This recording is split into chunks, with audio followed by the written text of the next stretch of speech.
കാർഷിക വാർത്തകൾ. നാണ്യവിള കമ്പോളത്തിൽ നിന്നുള്ള വാർത്തകൾ. സംസ്ഥാനത്ത് വീണ്ടും മഴ കനത്തതോടെ ചെറുകിട ഉൽപാദകർ നാളികേര വിളവെടുപ്പിൽ നിന്നും പിന്തിരിഞ്ഞു. അതേസമയം ഏഷ്യൻ റബ്ബർ വിപണികളിൽ മുന്നേറ്റം തുടരുകയാണ്. രൂക്ഷമായ ഷീറ്റ് ക്ഷാമവും ശക്തമായ വ്യാവസായിക ഡിമാൻഡും റബ്ബർ വിപണിയെ ശക്തമായ നിലയിലെത്തിച്ചു.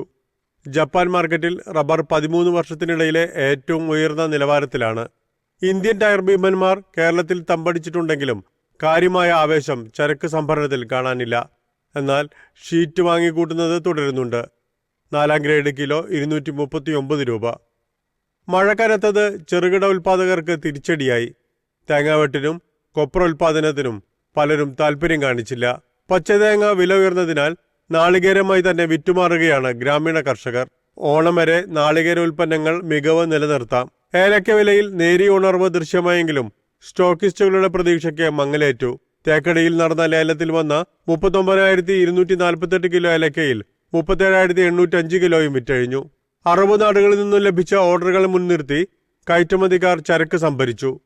ശരാശരി ഇനം ഏലക്ക കിലോ 2,262 ഉയർന്നപ്പോൾ മികച്ച ഇനങ്ങൾ 2,658 രൂപയിലും കൈമാറി. News desk MyFin TV.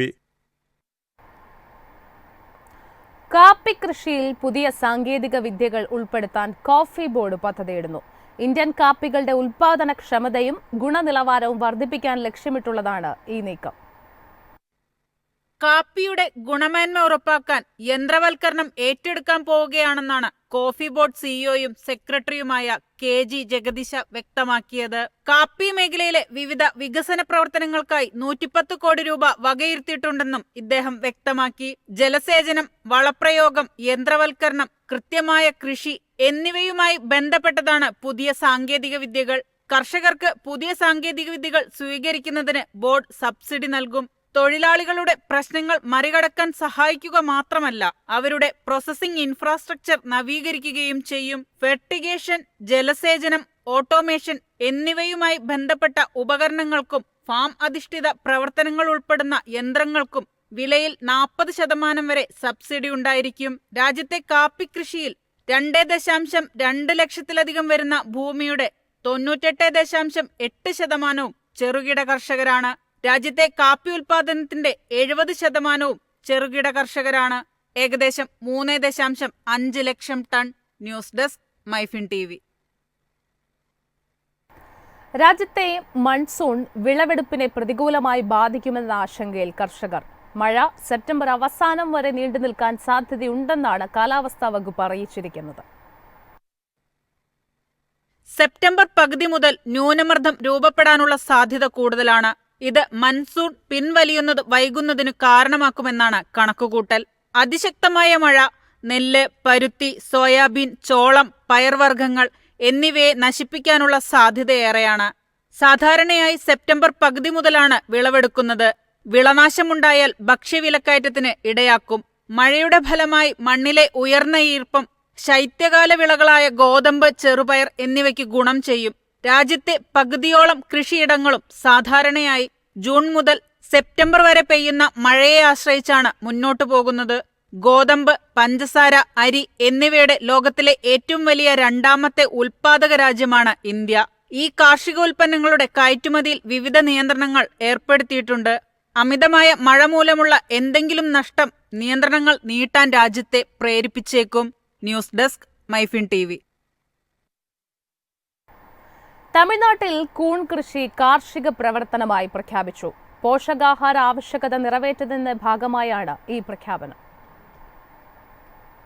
ഭൂരഹിതരായ കർഷകരുടെ ക്ഷേമം ഉറപ്പാക്കുന്നതിന്റെ ഭാഗമായി ഭക്ഷ്യയോഗ്യമായ കൂണുകൾ കൃഷി ചെയ്യുന്നത് കാർഷിക പ്രവർത്തനമായി പ്രഖ്യാപിച്ചിരിക്കുകയാണ് കർഷക ക്ഷേമ വകുപ്പ്. ജനസംഖ്യാ വർധനവ് മൂലമുള്ള പോഷകാഹാര ആവശ്യകത നിറവേറ്റുന്നതിനായി കൂൺ പ്രോട്ടീൻ സമ്പുഷ്ട ഭക്ഷണമായി കണക്കാക്കുന്നു. ഭൂരഹിതരായ കർഷകർ, സംരംഭകർ, അഗ്രി സ്റ്റാർട്ടപ്പുകൾ, കൂൺ ഉൽപാദക സംഘടനകൾ എന്നിവയുടെ അഭ്യർത്ഥന മാനിച്ച് white button mushroom, milky mushroom, oyster mushroom, മറ്റ് ഭക്ഷ്യയോഗ്യമായ കൂൺ എന്നിവയുടെ കൃഷിയാണ് സർക്കാർ പരിഗണിച്ചത്. നോൺ വെജിറ്റേറിയൻ ഭക്ഷണത്തിന് പകരം വെജിറ്റേറിയൻ എന്ന നിലയിൽ കൂണുകളുടെ ആവശ്യം വർദ്ധിച്ചു വരികയാണ്. ഈ സാഹചര്യത്തിൽ 2011 മുതൽ ഹോർട്ടികൾച്ചറൽ വകുപ്പ് മുഖേന കൂൺ ഹട്ടുകൾ സ്ഥാപിക്കുന്നതിന് 50% സബ്സിഡി നൽകിയിട്ടുണ്ടെന്നും വകുപ്പ് ഉദ്യോഗസ്ഥർ വ്യക്തമാക്കുന്നു. ഈ പ്രഖ്യാപനത്തോടെ കർഷകർക്കിടയിൽ, പ്രത്യേകിച്ച് ഭൂരഹിതരായ കർഷകർക്കിടയിൽ കൂൺ കൃഷിയോടുള്ള താൽപര്യം വർദ്ധിക്കുമെന്ന പ്രതീക്ഷയിലാണ് കൃഷിവകുപ്പ്. News desk MyFin TV. കമ്പോള നിലവാരം. ഇന്നത്തെ കമ്പോള നിലവാരം: RSS 4 237, RSS 5 232, ലാറ്റക്സ് 144, ജാതിക്ക 260, ജാതിപത്രി 1500 മുതൽ 1700 വരെ, ഗ്രാമ്പു 950, അടയ്ക്ക 250, കാപ്പിക്കുരു 220, കൊക്കോ പരിപ്പ് 300,